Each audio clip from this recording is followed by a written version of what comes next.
Streetnews.it, eccoli qua, i campionissimi hanno battuto 28 squadre perché le hanno messe tutte al tappeto e ci sono riusciti ancora una volta. I campioni sono ancora loro. Ci abbiamo qua Lucio Pastore, il bomber con la coppa, e il presidente Nunzio Capolongo. Allora Kuwait che trionfa. Caro Lucio, raccontaci un po', quest'anno forse è stato ancora più difficile.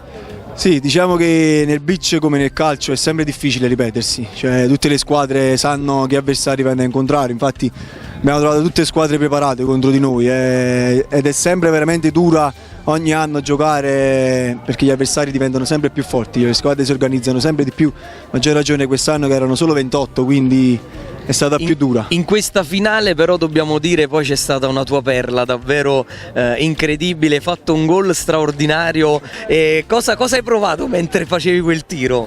No, diciamo che calcio sempre, sono abituato a calciare da qualsiasi posizione, so dove è la porta, quindi ci provo spesso e volentieri. Ti ho visto anche perché poi era dalla distanza, quindi non era semplice davvero. Era abbastanza lontano, poi conosco anche Gaetano, il portiere, che ha meritato il pallone d'oro, lo voglio sottolineare. È sempre difficile segnarlo, però diciamo che stasera in qualche modo ci sono riuscito, dai. Lucio, al volo ti voglio chiedere, il punto di forza della tua squadra secondo te qual è? Il presidente. Il presidente! Allora passiamo al presidente che abbiamo incontrato nei giorni scorsi, mi ricordo prima del torneo. Presidente, la squadra la faccio o non la faccio? Poi alla fine l'abbiamo fatta un'altra volta e siamo sempre più forti.